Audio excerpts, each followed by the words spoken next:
दिल्ली की सर्दियों में रात जल्दी गिर आती है। ऐसा ही एक ठंडा कुहरे से भरा शाम का वक्त था जब अजीत और उसके तीन दोस्त हेमंत, प्रियंका और नेहा डोलकुआं के पास स्थित एक सुनसान पुराने बंगले की ओर बढ़े। ये बंगला, जिसे लोग भूत बंगला कहते थे, सालों से वीरान पड़ा था। कहानी ये थी कि यहाँ एक परिवार के साथ कुछ अनहोनी घटना घटी थी, जिसके बाद बंगला बदनाम हो गया। किसी ने बताया था कि उस परिवार की आत्माएं अब भी वहां भटकती हैं। अजीत, जो हमेशा किसी एडवेंचर की तलाश में रहता था, ने अपने दोस्तों को चुनौती दी थी कि वे बंगले में जाकर एक रात बिताएं। सबने इसे मजाक समझा और तैयार हो गए, लेकिन उन्हें क्या पता था कि यह मजाक उनकी जिंदगी का सबसे डरावना अनुभव बनने वाला है। शाम 7 बजे के करीब चारों बंगले के पास पहुंचे। बाहर का गेट जंग लगा हुआ था, जैसे सालों से किसी ने उसे छुआ न हो। प्रियंका ने गेट को देखते ही कहा, मुझे नहीं लगता कि हमें यहाँ जाना चाहिए, ये जगह अजीब लग रही है। लेकिन अजीत ने हंसते हुए कहा, अरे यार, ये सब मन का वहम है, चलो कुछ मजेदार करते हैं। गेट को धक्का देकर अंदर घुसते ही एक ठंडी हवा का झोंका आया। नेहा ने झिझकते हुए कहा, क्या किसी ने महसूस किया? ये हवा अजीब सी थी। हेमंत ने मजाक में जवाब दिया, सर्दी का मौसम है, हवा तो चलेगी ही। बंगला भीतर से और भी भयानक था। दीवारों पर फटी हुई पेंट और जाले लगे हुए थे।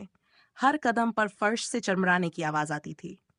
चारों ने अपने फोन की टॉर्च ऑन कर ली और कमरे दर कमरे घूमने लगे।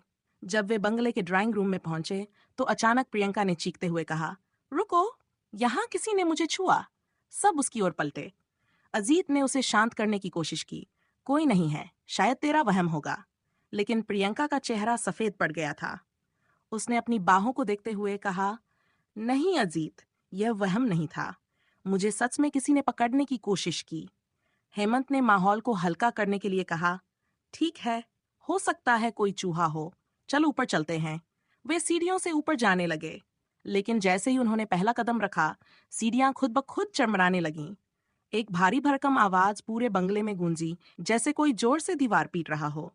नेहा ने कांपती आवाज में कहा, यह क्या था? अजीत ने जवाब दिया, शायद हवा होगी। लेकिन अंदर ही अंदर वह भी डरने लगा था। ऊपर का फ्लोर और भी डरावना था। वहां एक कमरा ऐसा था जिसकी खिड़की आधी खुली थी और पर्दे हवा में लहरा रहे थे। कमरे में घुसते ही सबने देखा कि दीवारों पर अजीब आकृतियां बनी हुई थीं। ऐसा लग रहा था जैसे किसी ने खून से कुछ लिखा हो। प्रियंका ने दीवार पर लिखे शब्द पढ़े, मुझे छोड़ दो, मैं यहाँ कैद हूँ। ये पढ़ते ही नेहा जोर से चिल्लाई, हम यहाँ नहीं रुक सकते, मुझे वापस जाना है। अजीत ने उसे शांत करने की कोशिश की, लेकिन तभी कमरे का दरवाजा जोर से बंद हो गया। कमरे में अचानक अंधेरा छा गया। चारों के फोन की टॉर्च बंद हो गई। हर कोई चीखने लगा। तभी दीवारों से आवाजें आने लगीं, जैसे कोई फुसफुसा रहा हो, तुम यहाँ क्यों आए? चले जाओ। हेमंत ने डरते हुए पूछा, कौन है? जवाब में वही आवाज गूंजी, तुमने हमारी नींद खराब की है, अब तुम्हें इसकी सजा मिलेगी। कमरे के कोने में अचानक एक परछाई उभरी। ये परछाई धीरे धीरे एक महिला का आकार लेने लगी। उसकी आंखें गहरी काली थीं और उसके बाल उलझे हुए थे। उसने प्रियंका की ओर इशारा किया और कहा, तुमने मेरी चेतावनी पढ़ी थी, फिर भी यहाँ आई? अब तुम में से कोई नहीं बचेगा। प्रियंका ने जोर से चीखते हुए दरवाजे की ओर दौड़ लगाई, लेकिन दरवाजा जैसे बंद हो गया था। अजीत और हेमंत ने मिलकर उसे खोलने की कोशिश की, लेकिन वह टस से मस नहीं हुआ। नेहा रोते हुए बोली, हमें माफ कर दो, हम वापस चले जाएंगे। महिला की भूतिया आकृति जोर से हंसने लगी। उसकी आवाज पूरे कमरे में गूंजने लगी। तभी कमरे की खिड़की खुद ब खुद खुल गई और जोरदार हवा अंदर आने लगी। अजीत ने हिम्मत जुटाकर कहा, हमें माफ कर दो, हमने तुम्हारा अपमान करने का इरादा नहीं किया था। ये सुनते ही वह भूतिया महिला कुछ पल के लिए चुप हो गई। उसने अपनी भयानक आंखों से चारों को घूरा और कहा, जाओ, लेकिन अगर फिर कभी लौटे तो मैं तुम्हें नहीं छोड़ूंगी। अचानक दरवाजा खुल गया। चारों ने बिना एक पल गंवाए वहां से भागना शुरू कर दिया। बंगले से बाहर निकलते ही सबने चैन की सांस ली।